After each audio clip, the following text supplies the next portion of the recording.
Domingo 26 del tiempo ordinario.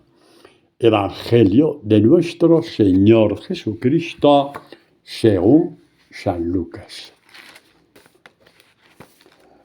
Era un hombre rico que vestía de púrpura y lino y celebraba todos los días espléndidas fiestas, y uno pobre llamado Lázaro que, echado junto a su portal cubierto de llagas, deseaba hartarse de lo que caía de la mesa del rico, pero hasta los perros venían y le lamían las llagas. Sucedió que, muriendo el pobre, fue llevado por los ángeles al seno de Abraham. Murió también el rico y fue sepultado. Y estando en el Hades, entre tormentos, levantó los ojos y vio a lo lejos a Abraham y a Lázaro en su seno. Y gritando dijo: Padre Abraham, ten compasión de mí.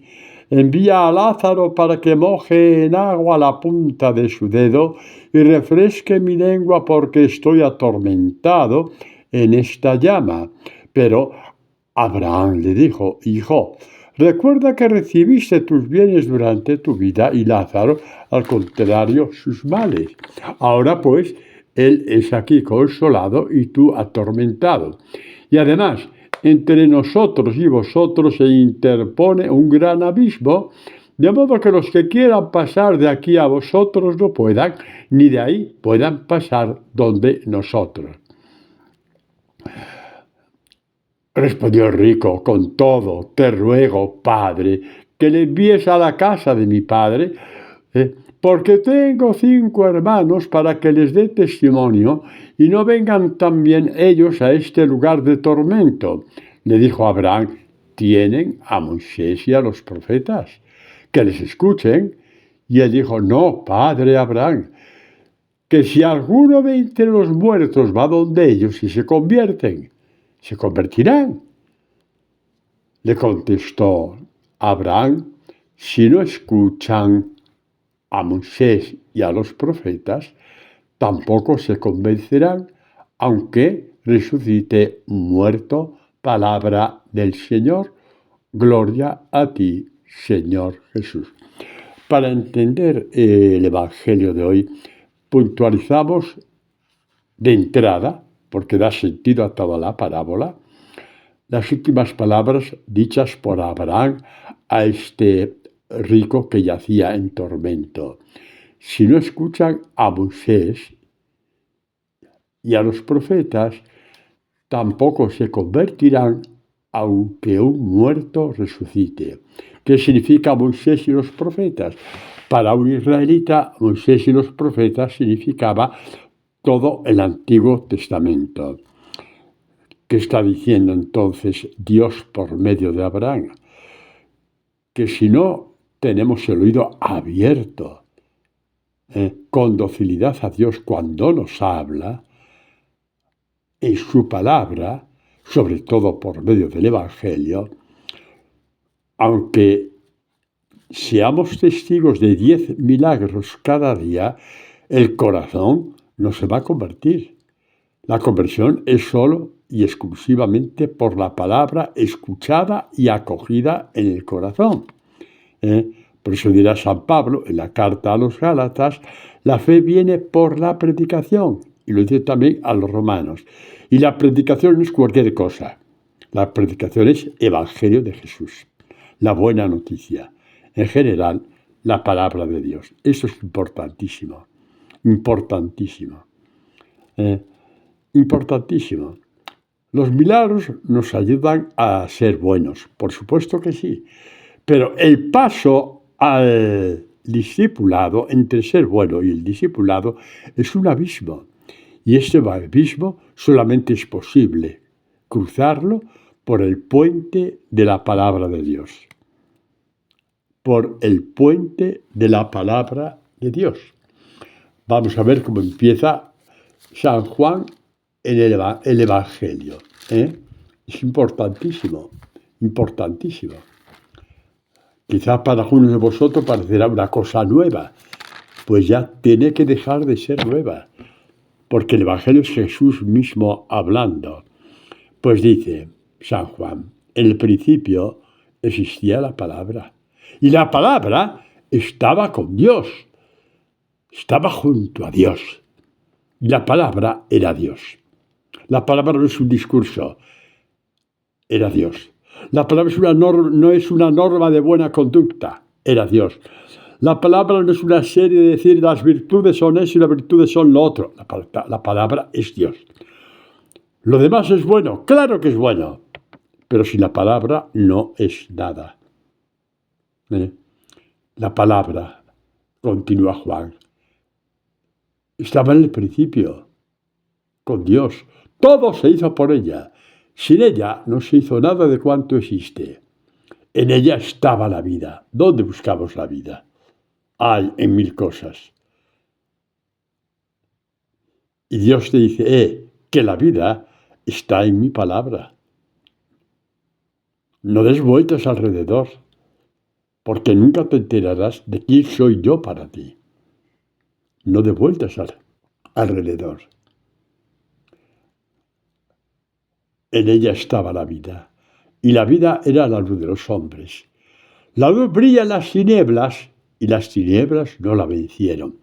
La luz del mundo, Jesús crucificado, brilló cuando las tinieblas se hicieron presentes en el Calvario, y las tinieblas, pensando que habían vencido, cuando se oyó la voz de Jesús con su grito de victoria: Padre, en tus manos encomiendo mi espíritu.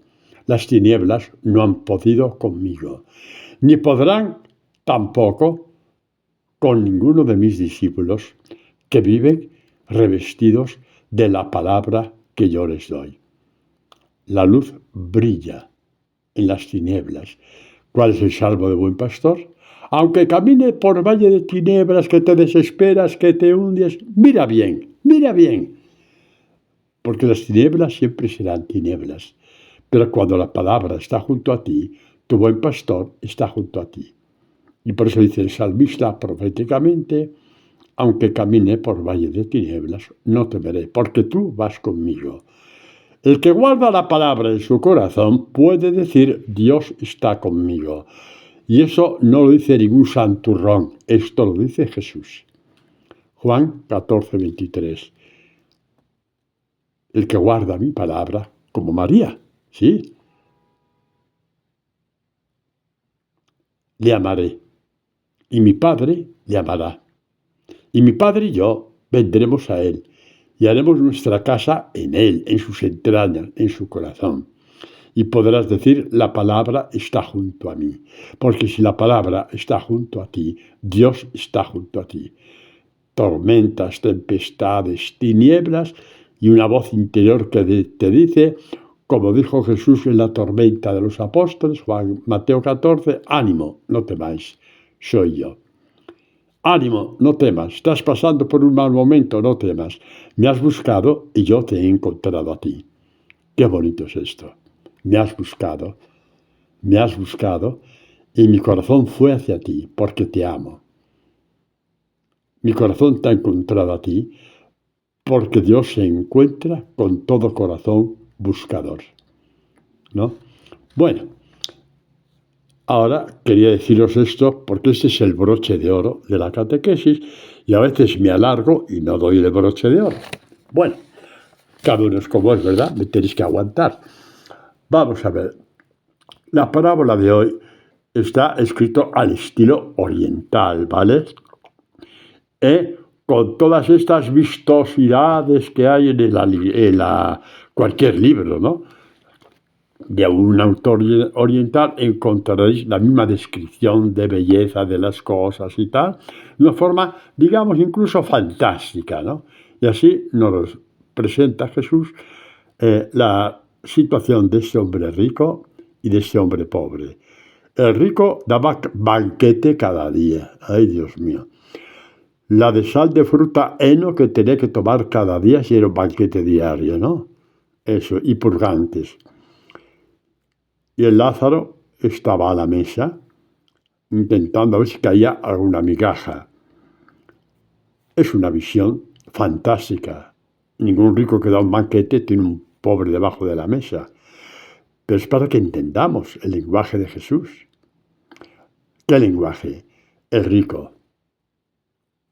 El rico, el problema del rico es que pasa de Dios. Pasa de Dios. ¿Eh? Como mucho lo tiene ahí para cumplir con él de vez en cuando, pero no es más que un florero. ¿Qué pasa en una casa, en la sala de un banquete, cuando se va a poner el mantel de lujo para una comida? El florero se deja aparte, se quita. ¿Vale? Sí. Cuando Dios es un florero, no tiene que ver nada con tus cosas. Y eso vale para el riquísimo, para el medio rico, para el hombre de clase media y para el pobre. Porque puedes ser pobre, pero riquísimo para ti mismo y no cuentas por Dios. Esta palabra es para quien tiene a Dios como a un florero. ¿Vale? Que te sirve de adorno nada más, pero no para orientar tu vida. Y por eso Jesús utiliza este lenguaje tan profundo, tan vistoso, quizá para que abramos un poco los ojos y los oídos, ¿no? Sí, vamos a ver. Pero vamos a ir a lo profundo. Y a lo profundo nos ponemos en el final del Evangelio de hoy. Lo vamos a volver a leer porque es el broche de oro, pero también el principio de esta catequesis. Cuando dijo este rico que estaba en ese abismo infernal: te ruego, Padre Abraham, que envíes a la casa de mi padre, tengo 5 hermanos, para que les hablen. Y dijo Abraham: tienen a Moisés y los profetas, tienen la palabra de Dios. Por favor, ¿qué me vienes tú aquí a decirte ahí que haga yo este milagrito de traerlos de para aquí para que vaya para allá? Tienen a Moisés y los profetas. Más completo que eso no lo hay. Tienen a Moisés y los profetas, infinitamente mayores que todos los ángeles que pueda enviarte. Moisés y los profetas. El pobre hombre no se da por vencido. No, Padre Abraham, que si alguno de entre los muertos va donde ellos, se convertirán. No, no, les dijo Abraham, no. Si no se convierten por Moisés y los profetas, no hay nada que les pueda convertir, porque Dios ha dado solamente ha dado un método, llamémoslo así, de conversión, su palabra. Porque solamente por la obra y gracia de la palabra se actúa, se obra el cambio de corazón. Lo demás se da emociones, haces buenas obras por aquí, por allá, pero como pongas una línea roja con el Evangelio y apenas le das importancia, me atrevo a decir, ojalá, no sé, me atrevo a decir que a lo mejor, aunque sea inconscientemente, estamos poniendo una línea roja ante Dios. Os he dicho, yo a veces he conocido personas, tampoco han sido tantas, pero me duele todavía pensar, tan pendientes de devociones, de devociones, de devociones, y teniendo la ocasión de hablar con ellos de textos del Evangelio, me miraban como si fuera un marciano. Vamos a ver, yo sé que soy muy feo, pero tanto para decir que me miraban como si fuera un marciano, eso es demasiado, ¿no? No sabían que tal pasaje era aquí o que tal pasaje era allá, es que no lo sabían. No lo sabían. No lo sabían. Tenían la Biblia de adorno. Pero devociones, todas las habidas y por haber. No les estoy juzgando, estoy comentando un hecho. Estoy comentando un hecho que tiene que ver con el Evangelio de hoy. Y por eso no doy ninguna pista para que nadie piense si está hablando de Pepito o de Juanito. ¿De acuerdo? Alguien de los que me conoce a mí. Bueno, Vamos a ver, que la cosa es grave, ¿vale? Sí, tienen a Moisés y tienen a los profetas que los escuchen. Tienen las palabras de vida eterna, ¿eh? Que les escuchen. Queridos, os voy a decir una cosa para que veáis la capacidad que tiene el demonio para despistar a los buenos, más que a los malos. Hombre, no soy yo quien para decir esto, pero sí digo para despistar a los buenos, a la gente aparentemente buena, ¿eh? Es gente muy devota de la Virgen María. Cuidado, yo también lo soy, ¿vale? El problema es qué tipo de devotos hay que ser. Yo también lo soy, y mucho. Y los que me conocen lo saben muy bien. La cuestión es que uno que es devoto de la Virgen María, pues tendrá que ver que la espiritualidad de la Virgen María le llevó a decir al ángel, hágase en mí según tu palabra.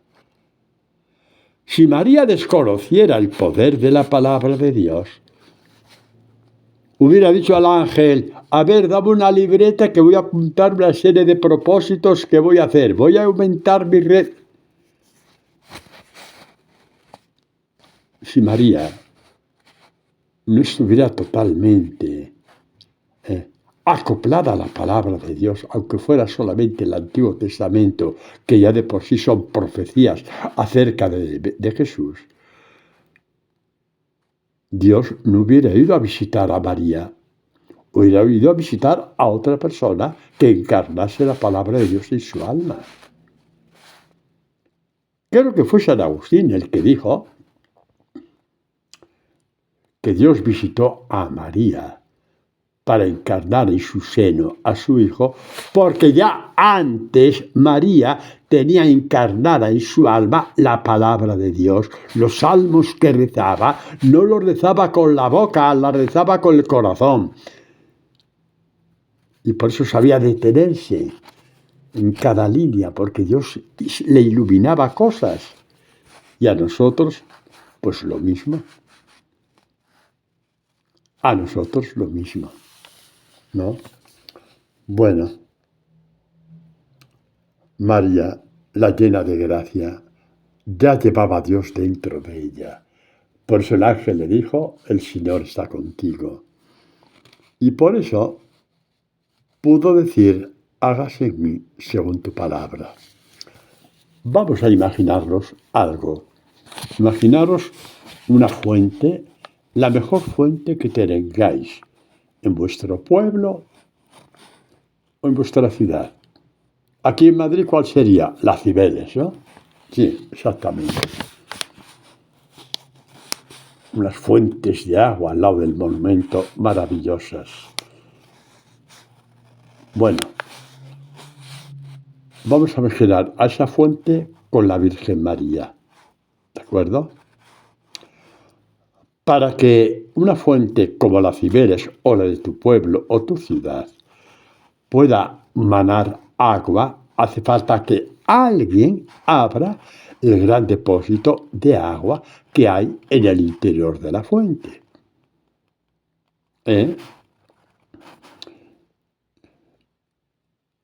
Y entonces, cuando en el interior de la fuente se abre la compuerta del agua, la fuente de la Cibeles,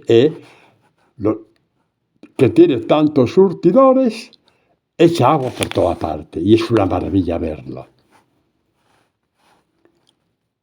Esa es la imagen que me viene en este momento, muy bonita por cierto. ¿Cómo os quiere Dios? Sois los primeros en escuchar esta imagen, y yo también, porque nunca la he dicho. Pero nos quiere Dios a todos, a mí y a vosotros a mí. ¿Qué parecido, qué semejanza hay entre María y la fuente de la Cibeles o cualquier fuente? ¿Qué semejanza hay? María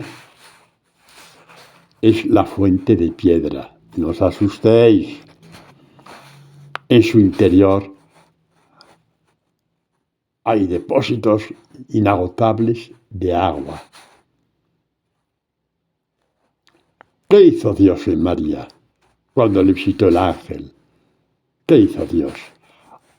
Abrió las compuertas del agua del interior de María, como el interior de la fuente, y los surtidores brotaron agua abundante, agua fresca, abundante.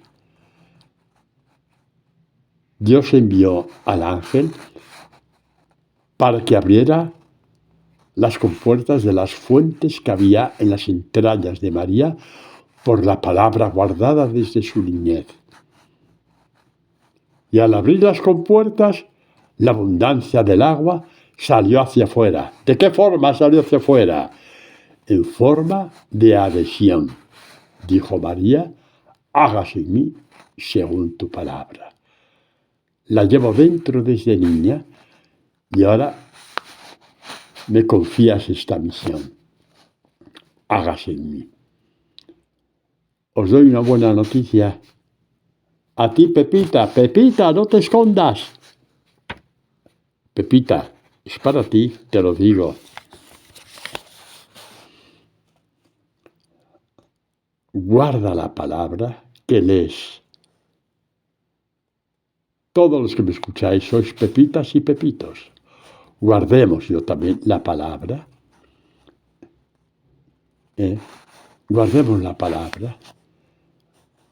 Porque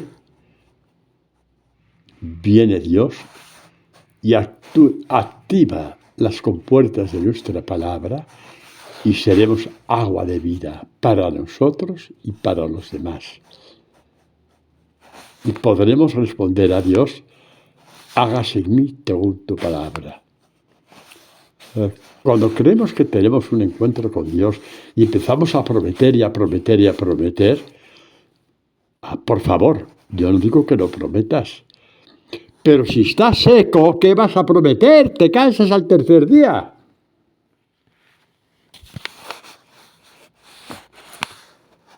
Lo primero que tienes que decir es, hágase en mí según tu palabra, y eres verdadero hijo de María. Pero para decir, hágase en mí según tu palabra, tienes que tener tus entrañas dentro llena del agua de Dios. Llena del agua de Dios, de sus palabras de vida. Cuando estás lleno en tus entrañas de la palabra de Dios, te sale normal y natural responder igual que María. Hágase en mí según tu palabra. Juan, el discípulo amado, luego hablaremos de él, solamente al pie del Calvario pudo decir, igual que su madre, hágase en mí según tu palabra. Hasta entonces, tan vanidoso y tan repelente como todos los demás apóstoles, siempre peleando a ver quién era el mejor, el más guapo, el más importante y el primero en la lista. El primero en la lista. En fin, no se daban cuenta de que en vez de estar el primero en la lista, estaba el primero en la tonta, porque más tontos imposibles. La maravilla del Evangelio. Qué miserable el demonio, que nos confunde, llevándonos por donde él quiere, poniendo la palma de su mano sobre el Evangelio para que no acudamos a él. Qué miserable es el demonio. Cómo engaña a la gente, cómo les engaña, cómo engañó a los fariseos. Para el que crea que estoy exagerando respecto a los milagros, yo conozco milagros, por lo tanto no estoy en contra de ellos, pero hay que ponerlos en su sitio. Porque los milagros no convierten. Padre, usted es muy fuerte. No, vamos a ver, lo dice el Evangelio de hoy. Lo ha dicho Jesús. Puso voz a Abraham y dijo, aunque resucite un muerto, lo que me estás pidiendo no va a servir, porque no se van a convertir. Porque la conversión es por la palabra. Las primeras palabras que el Evangelio de San Marcos, que Marcos pone su Evangelio ya en el capítulo 1, creo que es el versículo 14, es: el tiempo se ha cumplido, convertíos y creed en el Evangelio. La única posibilidad de convertiros es creer en el Evangelio. ¿Qué significa creer? Decir, rezar el credo de memoria en 18 idiomas, hazlo si quieres. Hazlo si quieres, pero en fin, yo prefiero ir a la playa y bañarme que perder el tiempo haciendo eso. Bueno, ¿me entendéis mi lenguaje, no? Porque lo que le importa a Dios es ver si yo creo o no en el Evangelio. Porque el Evangelio es el gran convertidor del alma, el gran convertidor del cuerpo, el gran convertidor del corazón, el gran convertidor de las personas. El Evangelio. ¿Vale? El Evangelio. El pobre del que nos habla del Evangelio, pues se llamaba Lázaro. ¿Y por qué Jesús puso el nombre de Lázaro? Alguien piensa que era Lázaro, el hermano de Marta y María. No, Lázaro no era pobre, o sea, nos estamos refiriendo a él. Lázaro, pues bueno, por lo que poco que vemos del Evangelio, pues sí, tenía sus bienes y sus posesiones. Cuando murió Lázaro, fueron muchísima gente a consolar a Marta y a María, señal de que era un hombre de una gran importancia en Jerusalén. ¿Vale? Bueno, ¿sabéis lo que significa Lázaro? Significa Dios es mi ayuda. ¡Qué nombre más bonito! Casi nos da ganas de cambiar de nombre, ¿verdad? Lázaro, Dios es mi ayuda. El pobre no es que por ser pobre ya está más cerca de Dios. Uno puede ser pobre y ser, qué sé yo, un hombre que envidia, un hombre que pone trampas, un hombre que echa zancadillas, un hombre que engaña a su mujer, un hombre que no obedece. La pobreza no es un salvoconducto, El pobre que agrada a Dios es aquel que tiene escrito en el alma su nombre. Aunque te llames Ricardo, pero en tu alma, tus obras han escrito tu verdadero nombre. Lázaro, Dios me ayuda. No confías tanto en las cosas de este mundo, sino en Dios. Dios me ayuda. Tendré una vida digna porque Dios me ayuda. Tendré un desarrollo de mi vida digno porque Dios me ayuda. Porque mi confianza está en Dios. Y en mi muerte me llenaré de la gloria de Dios porque Dios me ayuda. No espero hasta el último momento. Ya ahora quiero vivir así. Dios me ayuda. Y si Dios me ayuda, todo lo demás es relativo. No entrarás en vanidades, ni en soberbias, ni en avaricias, en nada, ni siquiera en los miedos propios de todo hombre. Porque ya has empezado a vivir con este nombre especial, Lázaro. Dios me ayuda. Precioso. Dios me ayuda. ¿Vale? Vamos a ver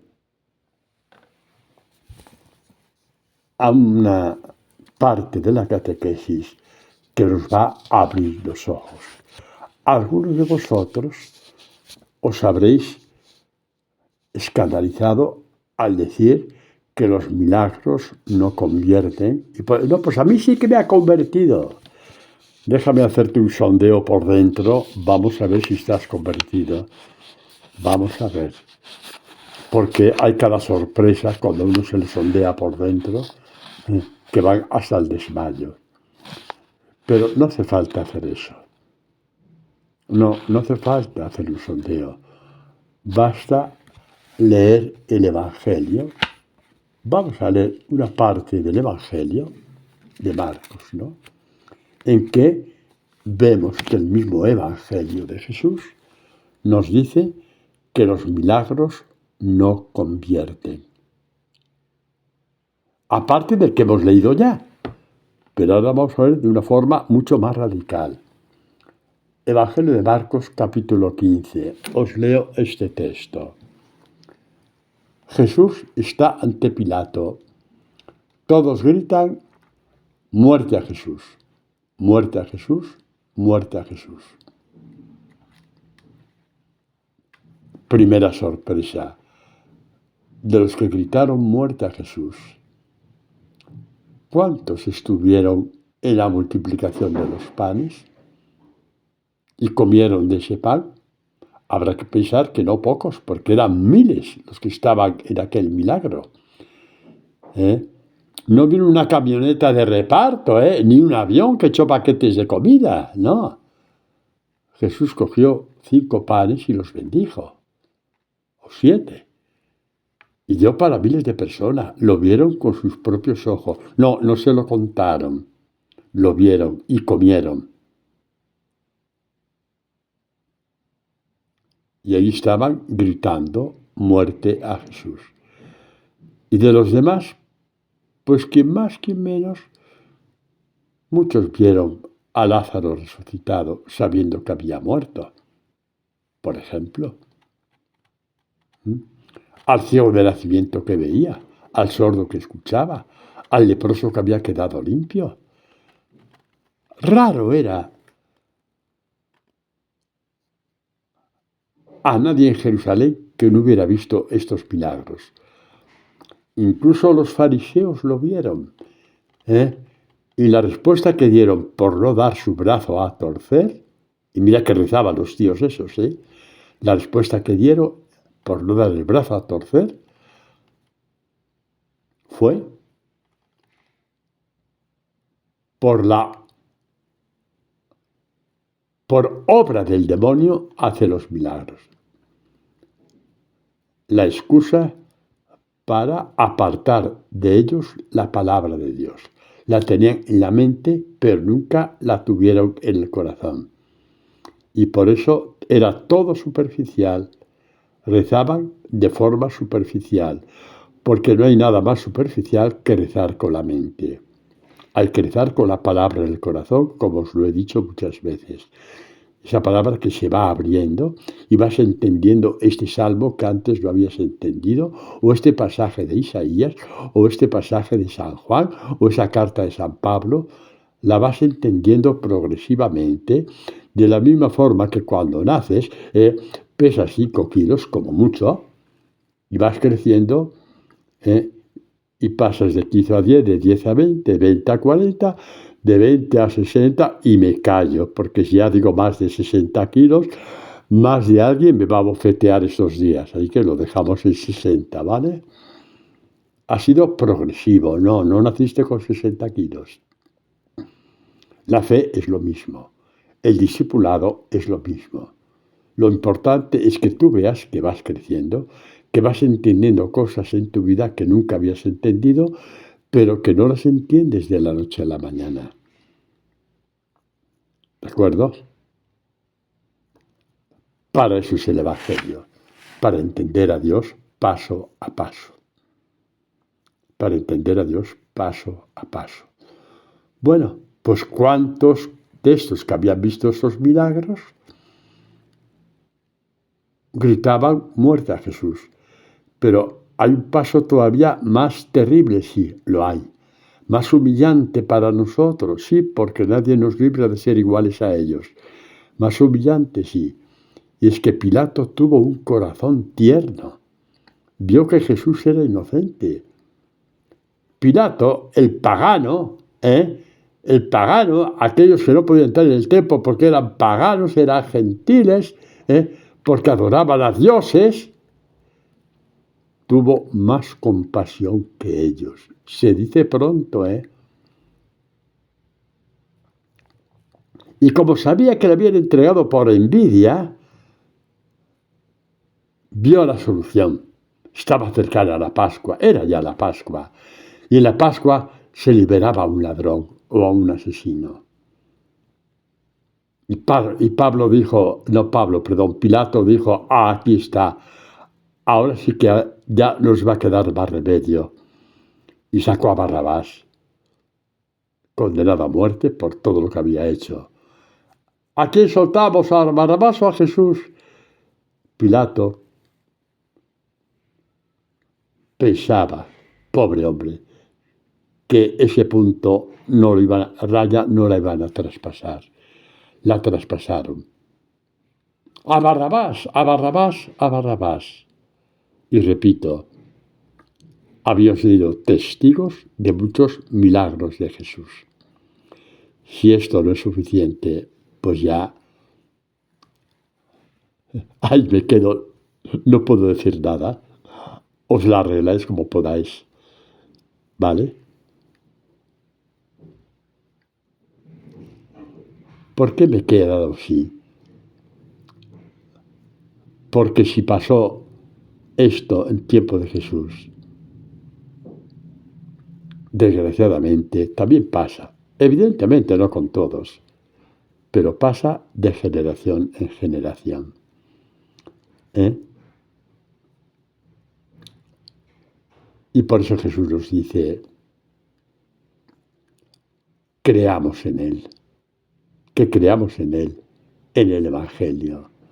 Y nuestro salto a la fe será un salto eterno, porque ya somos más de Dios que del mundo, porque en nuestro corazón está la palabra de Dios, no está la palabra del mundo. Esa palabra del mundo que hay dentro de ti para tus cosas y que la llenas de devociones.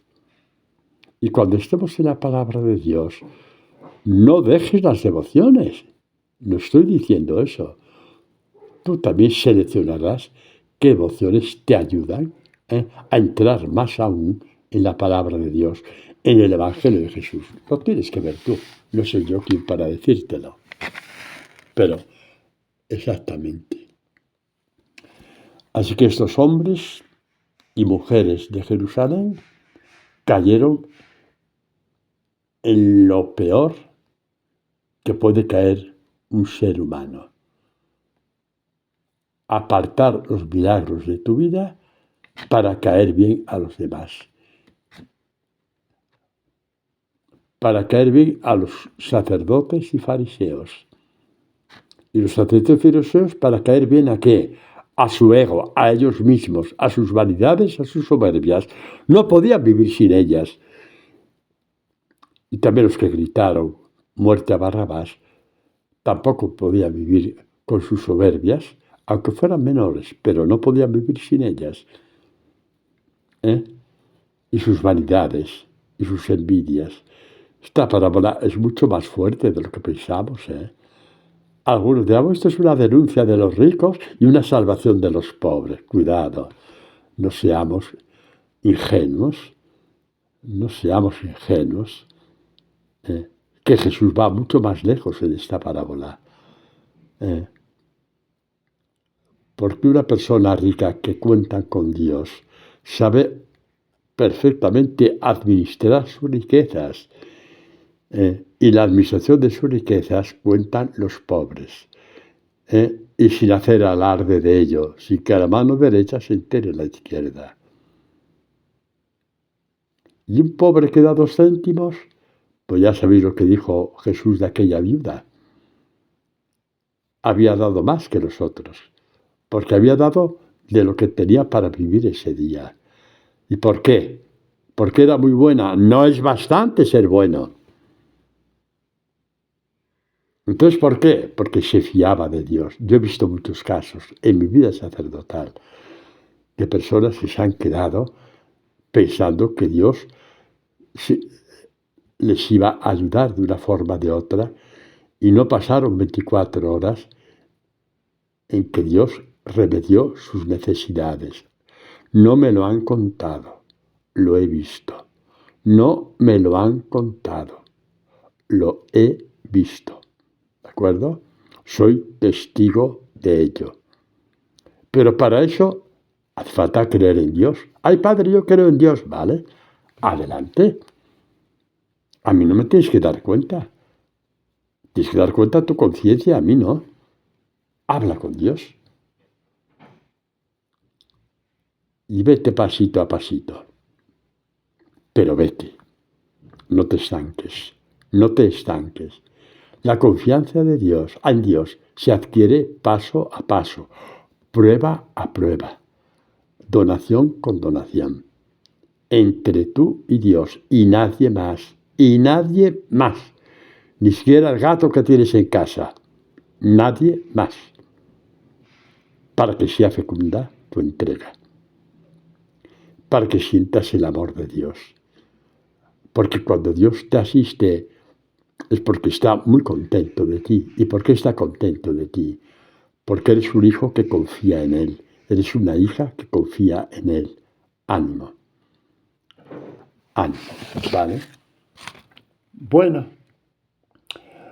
vamos a ver un último texto y pasamos ya al que yo creo que va a ser el broche de oro de esta catequesis. Pues te puedes saber la palabra de Dios de memoria, pero vivir de espaldas a ella. Entonces, no hay nada que hacer. ¿Quién dijo eso? Dios por medio del profeta Jeremías. Así le fue al pobre, que le daban de arriba abajo por lo que decía. Pero él no hablaba por sí mismo.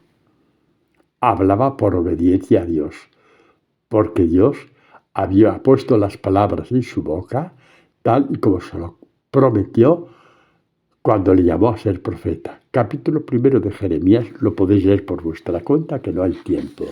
Yo soy el capítulo 7, ¿vale? En que Dios dice a Jeremías que diga lo siguiente al pueblo de Israel. Lo que yo os mandé fue esto otro. Porque estaban en el culto formalista y tal, y tal, y tal. No, ya basta de bromas. Lo que yo os mandé fue otra cosa. ¿Qué os mandé? Escuchad mi voz y yo seré vuestro Dios. Mirad, no dice, escuchad mi voz y me dejaréis contento. Que no, hombre, que no, que el único beneficiado eres tú. Escuchad mi voz y yo seré vuestro Dios. Eres tú el beneficiado. Y vosotros seréis mi pueblo. Y seguiréis mi camino, el que yo os mandare. La palabra nos hace conocer qué camino quiere Dios para nosotros. ¿Para qué? Para que os vaya bien. Mas ellos, es triste lo que escuchamos aquí de Jeremías, de parte de Dios. Ellos, ¿quién? Los israelitas, que quedaban embobados cuando iban al templo de las maravillas que veían y cantos tan bonitos y tanta suntuosidad y tanta maravilla, sin embargo, no escucharon. Está diciendo Dios, no el Padre Antonio. No escucharon ni prestaron el oído, procedieron en sus consejos según la dureza de su corazón y se pusieron de espaldas que no de cara. Ay, Dios mío, esto es muy gordo, ¿eh? Es muy gordo. ¿Lo digo o no lo digo? ¿Queréis que lo diga? ¿Lo digo? ¿No me vais a buscar para acuchillarme? ¿De verdad que no? Pues qué triste, qué triste, qué triste. Cuando vamos al templo, a la iglesia, al grupo de oración, o al movimiento que sea, me da igual, no hago distinciones, porque la catequesis es para todos. Lo que dice Dios por medio de Jeremías es para todos.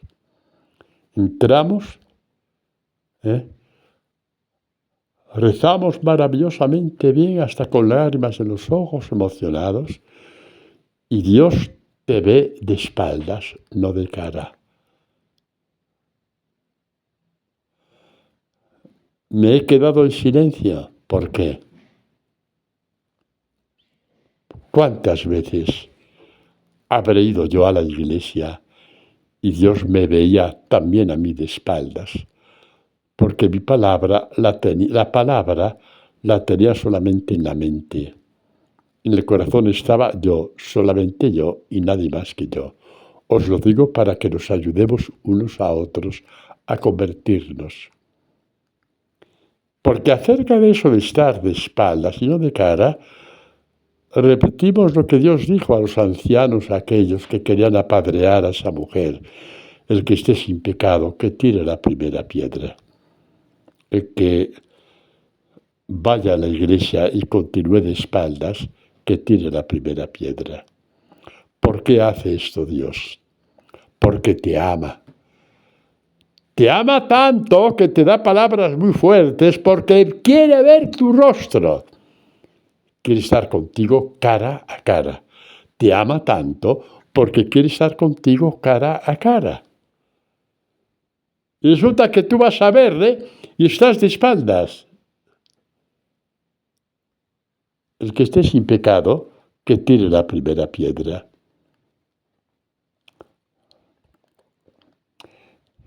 Y yo puedo dar esta catequesis en nombre de Dios, pero no pretendo daros ninguna lición, porque he estado demasiado tiempo, también siendo sacerdote, rezando de espaldas, no de cara. Dios quiere estar contigo cara a cara. ¿Sabéis con quién fue el primero con que Dios, en forma simbólica, estuvo cara a cara? ¿Sabéis quién fue el primero? Sí, ¿cómo se llama no? Santa Romualda de Méricis, que tuvo unas visiones de 3 pares de narices. Pues no, no fue Santa Romualda de Méricis, aparte de que no sé si existió una santa que se llame así. San Luis Gonzaga, tampoco. Santa no sé qué, tampoco. ¿Quién, padre? ¿Quién? Moisés. ¡Alá! Es que si no, no me atrevería a decirlo. Esos personajes o se sacan de la Sagrada Escritura o entonces son inventos de la gente, ¿vale? Dice así, Éxodo 33. ¡Ay, Dios mío! Entonces dijo Moisés, 33, el versículo de 18, ¿no? En adelante. Entonces dijo Moisés, déjame ver, por favor, tu gloria. Tu gloria en la Escritura significa tu rostro. Él le contestó, yo haré pasar ante tu vista toda mi bondad, pronunciaré delante de ti el nombre de Dios, de Yahvé, pues hago gracia a quien hago gracia y tengo misericordia con quien tengo misericordia. Y añadió, pero mi rostro, por eso veis que rostro y gloria significa lo mismo, yo no me invento las cosas, mi rostro no podrás verlo, porque no puede verme el hombre y seguir viviendo.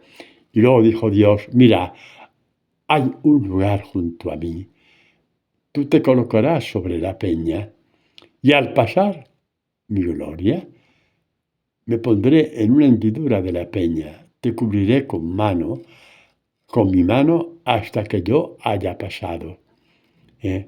Y luego apartaré mi mano para que veas mis espaldas, pero mi rostro no se puede ver.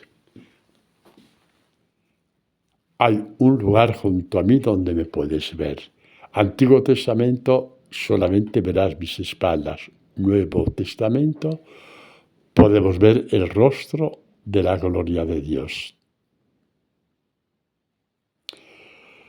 Ay, Dios mío, hay un lugar junto a mí. Vamos a ver cuál fue ese lugar. ¿Cuál es ese lugar donde ves el rostro de Dios con los ojos del alma? Que así lo llamaba San Agustín. Hay un lugar junto a mí. Ay, padre, ya, dígamelo, que estoy nervioso. ¿Qué va? No estás nervioso. Si estás nervioso es porque te quieres convertir. Entonces sí, ponte nervioso. O nerviosa. Ponte nervioso o nerviosa. Señal de que te quieres convertir. Hay un lugar junto a Dios. Juan 19:25. Junto a la cruz de Jesús. ¡Qué preciosidad! La profecía de Moisés cumplida en el Calvario. ¿Esto vale para mí también, Padre? Claro. Porque tú tienes tu Calvario. ¿Sabes por qué tienes tu Calvario? Porque los discípulos y discípulas de Jesús solamente nacen y crecen en tu Calvario, en el suyo, como creció Juan. Junto a la cruz de Jesús estaban su madre, la hermana de su madre, María, mujer de Cleofás, María Magdalena. Es precioso, es precioso. Y Jesús podría decir a lo mejor, qué sé yo, María, la madre de Jesús, no, pero Juan, que había conocido la envidia, la vanidad y la perversidad junto a los demás, quizá estaría muerto de pena, seguro, pero diría, este Jesús, con su rostro ensangrentado, ni siquiera me ve. Tiene los ojos borrosos por tanta sangre, no me ve, no nos ve a nadie, pero estamos aquí. Y continuó Juan diciendo, Jesús viendo, la vio, a su madre, junto a ella al discípulo a quien amaba. Dijo a su madre, mujer, ahí tienes a tu hijo, y luego dijo al discípulo, ahí tienes a tu madre. Ahí nació la iglesia. Querías una iglesia que triunfe, ¿verdad? Una iglesia gloriosa, una iglesia que todos los presidentes de Estado del mundo vayan a misa todos los días y se pongan de rodillas. Esa es la iglesia que tú tienes. Cuidado, que ha habido presidentes y reyes que están canonizados. Cuidado, no me interpretéis mal. Pero queremos una iglesia respetada, ¿verdad? Que sí, nos hacemos respetar. Nada de injurias, ¿eh? Por supuesto que no estoy diciendo que esté bien que profanen una iglesia. No estoy diciendo eso. Mucho menos que profanen el Santísimo. No estoy diciendo eso. Pero detrás de eso queremos una iglesia que triunfe. Una iglesia que sea aplaudida. No, hombre, no. El mundo tiene un príncipe y no va a aplaudir a la iglesia. Tu única posibilidad de nacer y crecer como discípulo amado de Jesús es que estés firme en tu Calvario. Te caerás de miedo, te caerás de muchas cosas, incluso con tus protestas continuas. Pero el Jesús que te ve en tu Calvario es el mismo que te levanta y que te llama, tú eres mi discípulo amado. Y tú eres mi discípula amada. ¿Vale? Ese Jesús te ve. Nadie te ve, nadie ve tus lágrimas, tus dolores. Nadie vio que María tenía atravesada el alma por una espada, como le profetizó Simeón. Y también Juan tenía el alma atravesada por una espada, y también María Magdalena y María de Cleofás. ¿Por qué no las nombraron? Porque en el discípulo amado estaban representados María Magdalena y María Cleofás. ¿Alguien más, Padre? Sí, tú que me estás escuchando, estás representado ahí en ese grupo, y yo también. Ahí es donde Jesús nos mira y nos ve, y nos hace crecer como discípulos amados. Y hay un hecho en el Calvario del cual no se habla mucho, pero hoy lo vamos a hablar como broche de oro de esta catequesis. De esta catequesis. Es la lanzada del soldado. Los fariseos dijeron a Pilato que, en fin, que se acabó ya el espectáculo del Calvario, porque al día siguiente era la Pascua, y ese espectáculo pues no se podía dar, y fueron los soldados entonces, y a los ladrones ahí crucificados les quebraron las piernas para que se quedaran sin respiración. Jesús, como ya había pasado antes toda la noche de la pasión. Y la flagelación que le dejó medio muerto ya. Y el camino al Calvario con la cruz 3 veces cayendo con el peso. Cuando le crucificaron ya estaba más muerto que vivo. Y cuando dijo, Padre, en tus manos encomiendo mi espíritu, y a continuación, perdónales porque no saben lo que hacen, sabían que ya podía morir en paz, porque ya había dado vida al mundo, Sí, a ti que te llamas Pepita, la primera que te llamas, sí, pues a ti también. Ay, Jesús no me quiere, te dio la vida en la cruz. Coge la cruz, abraza la cruz. Crecemos al pie del Calvario. El pie del Calvario es el único lugar donde el demonio no puede poner los pies, porque cuando va con sus tinieblas, Dios se hace luz para nosotros. Qué bella es la fe. ¿Os vais a quedar sentados sin proclamar la fe? Qué bello es que el hombre viva esto. No podemos descansar. No para alegrar al Padre Antonio. El Padre Antonio también desea estar en el Calvario como vosotros, porque es un lugar donde crecemos y donde vemos el rostro brillante de Dios.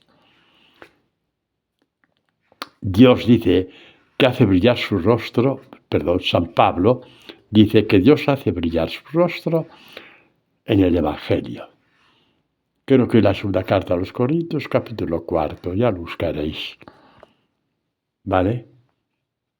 Capítulo 4. Ay, Dios mío. ¿Y qué pasó? Que los soldados, cuando vieron a Jesús, ya habían muerto. Le vieron muerto, el rostro caído, ni un pálpito en su cuerpo. Todo él, un gusano arrastrado en la cruz. Arrastrándose, en la cruz. O arrastrado porque ya no tenía vida. Sin embargo, un soldado tuvo la intuición. Fue atravesar su cuerpo con una lanza. No os asustéis. Esa intuición le vino de Dios Padre. ¿Por qué, Padre Antonio? Para que viéramos que lo mismo que vio Juan, que al atravesar el costado y el corazón, de la lanza salió sangre y agua. Y Juan vio. El que lo vio lo atestigua. Su testimonio es válido. ¿Qué vio Juan? Que todas las promesas de Jesús en el Evangelio eran visibles por el agua y la sangre que brotaban del costado, de su corazón abierto, porque la lanza le perforó el corazón. Agua y sangre. ¿Qué significa el agua y la sangre? Se han dado varios significados. Yo voy a decir que a mí más me gusta, el que más me llega, el que más me ayuda en mi fe. San Juan Crisóstomo dice el agua a la Eucaristía, el agua al bautismo y la sangre a la Eucaristía, por supuesto.